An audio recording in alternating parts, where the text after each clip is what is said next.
मिनिटांपर्यंत आहे आणि भद्रेचं मुख 3:05 ते पहाटे 5 वाजेपर्यंत आहे. भद्रा होलिका दहनासाठी अशुभ मानली जाते. चंद्रग्रहण मात्र 3 मार्च 2026 रोजी आहे, दुपारी 3:20. आपल्याला हे पूर्ण ग्रहण सुमारे 4:34 ते 5:33 बघायला मिळेल आणि संध्याकाळी 6:47 हे ग्रहण संपणार आहे. भारतातून संध्याकाळी चंद्र उगवल्यावर दिसेल, ब्लड मून सारखा लाल रंग दिसेल असं सांगितलं जात आहे. म्हणजे आता 3 मार्चला चंद्रग्रहण आहे आणि याच दिवशी भद्रेचा काही भाग सकाळी असतो.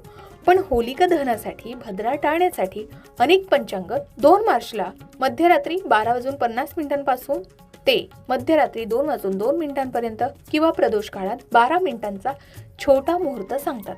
बहुतेक विश्वसनीय पंचांग आणि ज्योतिष्य सांगतात की होलिका दहन 2 मार्च 2026 रात्री, पण तेही मध्यरात्री किंवा प्रदोष काळात करावं. भद्रेच्या पूछ भागात किंवा भद्रा टाळून काही ठिकाणी 3 मार्चला संध्याकाळी ग्रहण संपल्यावर 6:22 ते 8:50 केलं जाऊ शकतं. आता रंग खेळणं, धुळवड किंवा रंगपंचमी ही 4 मार्चला बुधवारी सर्वाधिक शुभ मानली जाते, कारण 3 मार्चला ग्रहण आणि सूतक काळ असेल.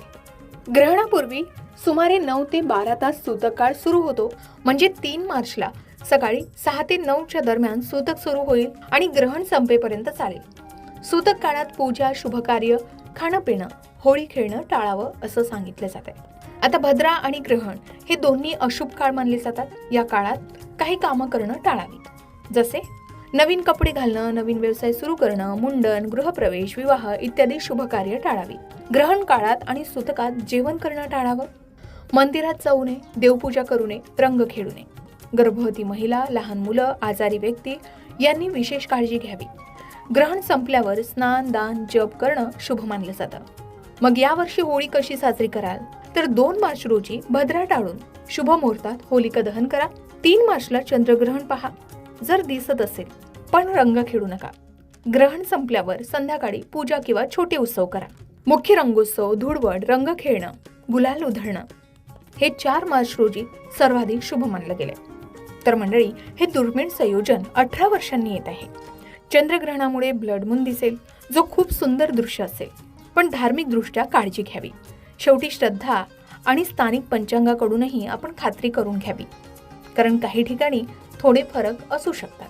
आता सूतक काळ पाळणं न पाळणं हे आपल्यावर आहे. प्रत्येकाची भक्ती आणि श्रद्धा वेगवेगळी आहे. आपण आपापल्या श्रद्धेनुसार या गोष्टींचं पालन करू शकता किंवा कॅलेंडरमध्ये दिलेल्या तारखानुसारच हे सण साजरे करू शकता.